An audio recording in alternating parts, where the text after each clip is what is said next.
Bonjour à tous et bienvenue sur Virgule Fonté. Le thème de ce numéro porte sur comment jouir d'une vie sexuelle riche et épanouie sans aller à l'hôpital. Point d'interrogation. J'ai alors le plaisir de recevoir pour vous Dr Herman Azam-Manson, médecin physique et de réadaptation, pour nous parler de ce thème. Tout de suite, vous saurez davantage sur ce thème, notamment sur son livre qu'il a lancé le 29 juillet 2022 à Cotonou, d'où vous nous suivez. Merci à vous et surtout merci pour votre aimable attention. Dr Herman, bonjour à vous. Bonjour madame la journaliste. Et d'entrée de jeu, je vous félicite pour ce chef-d'œuvre que vous avez su mettre à disposition à tout le monde, notamment à la jeunesse. Merci. Et avant de revenir sur l'intitulé de votre livre, qui constitue d'ailleurs le thème de ce jour, dites-nous, qu'est-ce qu'une vie sexuelle, Dr Herman? Merci madame la journaliste. Une vie sexuelle, c'est tout ce qui entoure l'activité sexuelle dans un couple ou dans un cadre légal, dans un cadre normal. Et donc, c'est une problématique de tous les jours. C'est une question existentielle pour tout humain. Ou d'autres pourraient penser que une vie sexuelle achalandée, une vie sexuelle riche, serait un grand motif pour la paix dans le monde, pour la sécurité, la sérénité, la fin des guerres. Donc, tout ce qui entoure la question sexuelle constitue la vie sexuelle. D'accord, je reviens à l'intitulé de votre livre, d'ailleurs. Comment jouir d'une vie sexuelle riche et épanouie sans aller à l'hôpital? Merci. La problématique sexuelle étant au cœur de toutes les discussions, ici au Bénin, quand vous voyez deux hommes, deux femmes qui sont en train de discuter, soit ils ont parlé de politique, ou ils viennent sur la question sexuelle, ou au moment les plus forts, ce seraient des problématiques commerciales. Alors, une vie sexuelle riche, pouvant épanouir les hommes, les individus et nos sociétés, nous nous sommes posé la question de savoir comment on peut amener, comment on peut aider la population à avoir une vie riche et épanouie. Et donc, dans cette question, mélangée à ce fait qui constitue un fait de notre société, et ce fait, c'est juste quand deux individus se mettent ensemble, quand ils se marient, c'est le père du marié qui offre une bouteille remplie d'écorces, de racines et d'un panoplie de richesses de chez nous, sur lesquelles on met un peu d'alcool qui remet à son fils pour dire va dans le mariage et sois épanoui.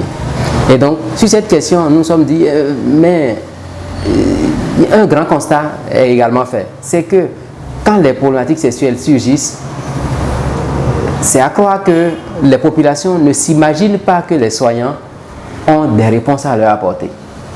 C'est tout aussi vrai que dans la formation médicale, en fait, la pauvreté de ce que nous recevons dans notre formation de tous les jours, ce n'est pas qu'un problème béninois, ni qu'un problème africain, c'est un problème mondial. Il est complètement désarmé pour le médecin, tout ce qui est apporté dans son cursus. Donc, la population a certainement raison en n'allant pas directement vers les soignants, mais normalement, il devait faire recours aux soignants. Et donc, dans cette situation, nous nous sommes dit, mais est-ce qu'ils doivent toujours faire recours à des non-soignants, des non-praticiens, des tradipraticiens et des gens qui se réclament avoir des connaissances spécifiques, qui vous promettent comment grossir de la verge, qui vous promettent comment allonger la verge? Est-ce que c'est vers ceux-là on doit avoir la réponse? Ben, c'est fort de tout cela que nous avons proposé ce sujet. Est-ce qu'il y a possibilité de jouir d'une vie sexuelle riche et épanouie sans aller à l'hôpital? Point d'interrogation. Merci à vous, Dr Herman Azam-Manson, pour ce petit détail. Je pense que vous confirmez avec moi que la vie sexuelle aujourd'hui, ce n'est plus un sujet tabou. Qu'est-ce qui, selon vous, peut amener un homme ou une femme à se rendre, ou plutôt à aller à l'hôpital avant de jouir d'une vie sexuelle? Merci.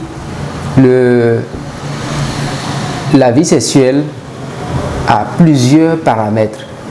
Et ces paramètres, en fait, on n'arrive presque jamais à tout cerner. Et ce livre que nous avons lancé passe en revue quand même la majorité de ces paramètres. Et je peux y aller très rapidement. Quand vous avez des difficultés financières, votre poche est complètement vide, vous n'allez pas pouvoir faire une bonne érection. Si vous en faites, ça peut être un fiasco au bout du rouleau. Vous voulez dire, excusez Dr. Edmond, vous voulez dire que le côté financier joue également sur une vie sexuelle épanouie? Absolument. Et donc, il y a beaucoup de paramètres. Si vous êtes déprimé, vous n'avez pas une vie sexuelle acceptable. Si vous avez quelques problématiques au niveau de votre travail, vous êtes incapable de mener une vie sexuelle riche. Vous êtes incapable de conduire une activité sexuelle de bout en bout. Et donc, en plus de ça, il y a un parterre de maladies qui, quand ils sont là, quand ils surviennent, amènent à des difficultés sexuelles. Et donc, devant tout cela, on peut avoir recours à un professionnel de santé à tout moment pour avoir des réponses, pour avoir de l'accompagnement. Et l'accompagnement, c'est peut-être déjà vous faire toucher du doigt le fait que c'est parce que votre poche souffre un peu actuellement que votre vie sexuelle n'est pas acceptable, ou que c'est parce que vous avez du stress au travail que votre vie sexuelle n'est pas ce que vous souhaitez, ou parce que vous souffrez d'une maladie pour laquelle le soignant a les réponses obligatoirement. Donc il faut, quoi qu'en soit la situation, se rendre dans un centre de santé, se confier à un médecin pour qu'on détecte en réalité ce qui serait peut-être à la base d'une vie sexuelle non épanouie. Docteur Edmond Azamonso, parlez-nous du fonctionnement de la sexualité. Par rapport au fonctionnement de la sexualité, je peux rapidement parcourir les étapes de l'activité sexuelle. D'accord. Il y a plusieurs étapes, il y a 4 étapes essentiellement, mais plusieurs auteurs proposent d'autres structurations de l'activité sexuelle. Et donc, la première étape, c'est le désir sexuel. Vous savez, quand vous avez le désir sexuel et que vous êtes attiré par le fait sexuel, ça commence l'activité sexuelle.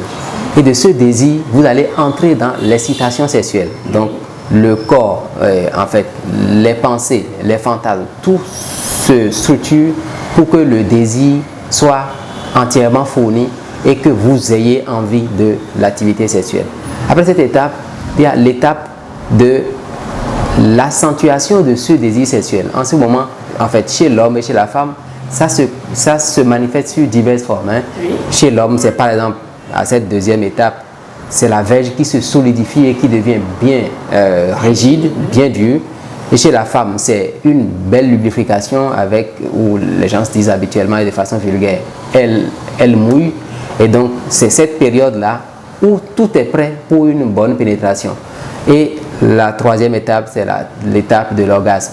Et chez la femme, l'orgasme est cyclique, donc ça arrive sur plusieurs cycles, alors que chez l'homme, l'orgasme c'est à la fin, c'est après l'éjaculation. Attention, il ne faut pas confondre l'éjaculation à l'orgasme chez l'homme. Ils sont distincts. Mais la frontière entre les deux, c'est quasiment pas accessible ou pas, et très peu appréciable, mais il faut les distinguer. Et ensuite, la dernière phase, la quatrième phase, qui est la phase de résolution. C'est la phase où tout le monde est tranquille, on est apaisé, on est content. Et chez l'écureuil, on dit que l'écureuil tombe évanoui pendant, je ne sais pas, 24 heures ou je ne sais pas, voilà.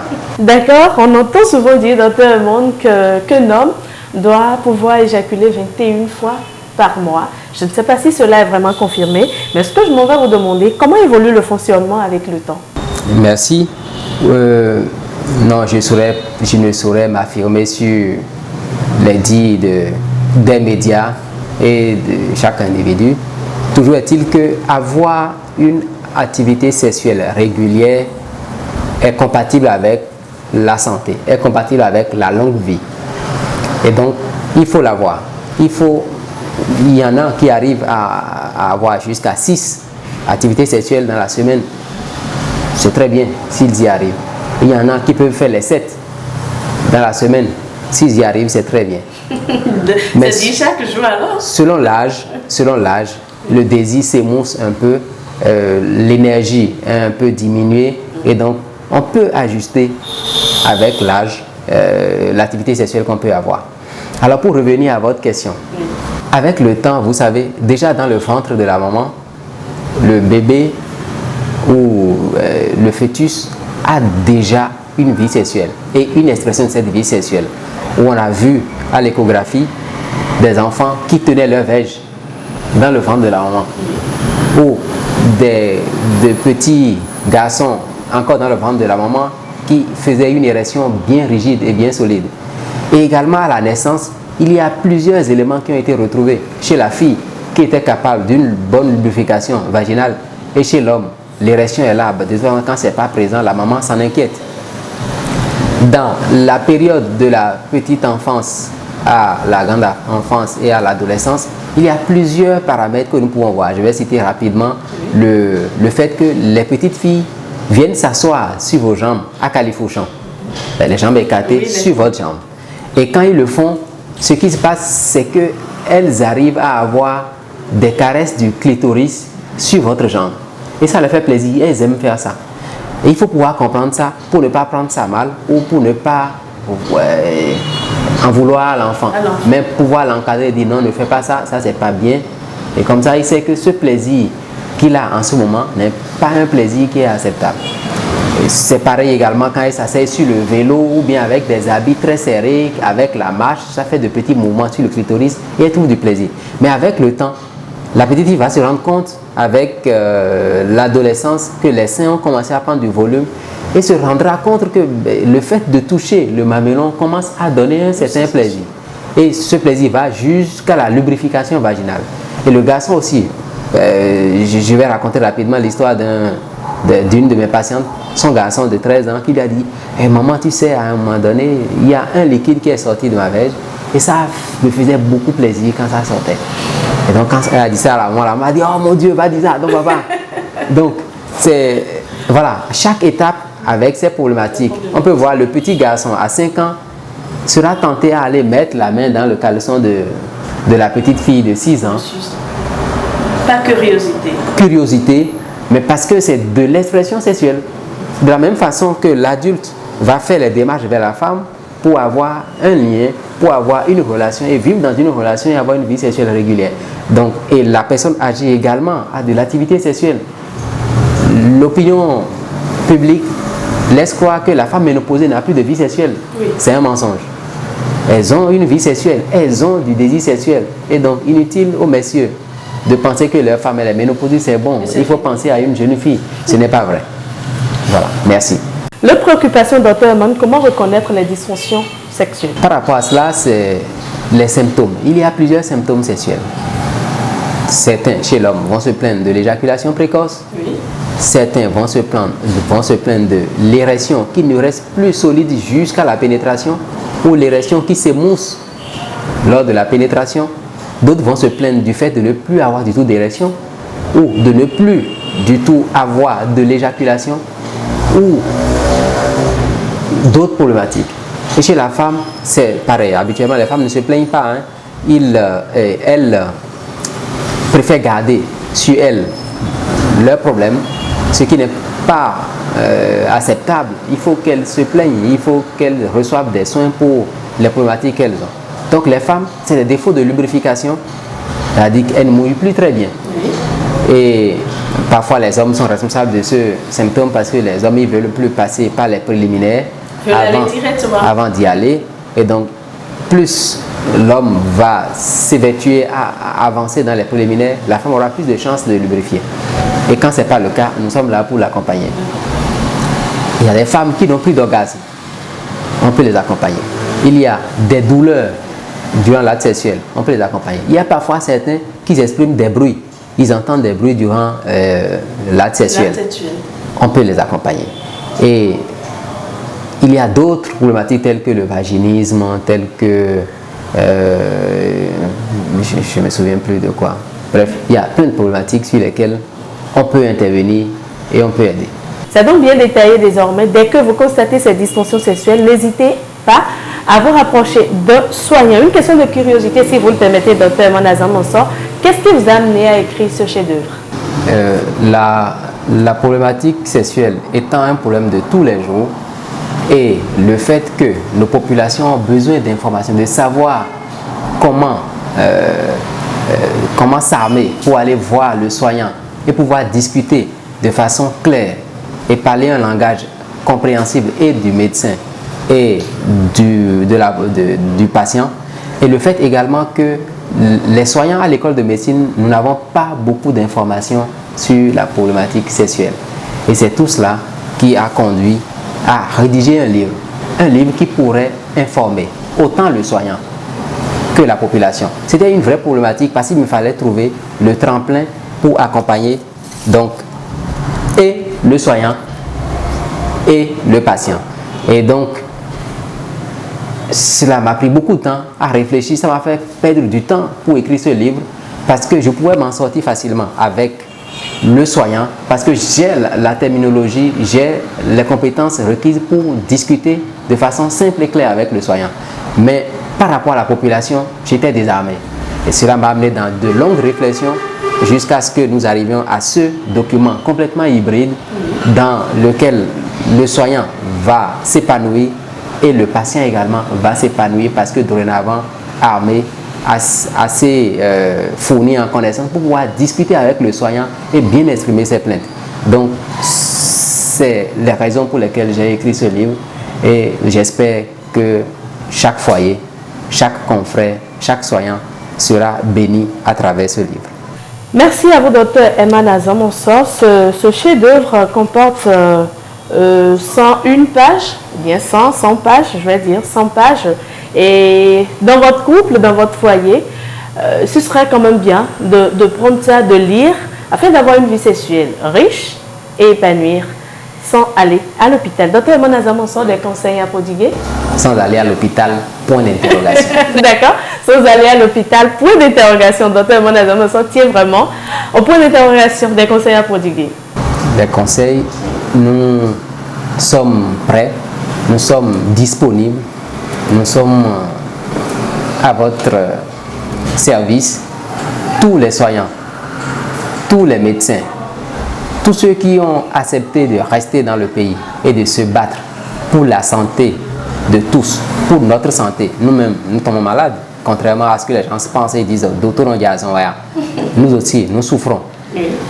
Tous ceux qui sont là et qui se battent au quotidien pour le bien-être, pour la santé de chacun de nous, de toute la population, je tiens à leur dire merci et je tiens à dire à la population que nous sommes là, nous sommes disponibles, nous sommes vos amis, nous sommes vos partenaires.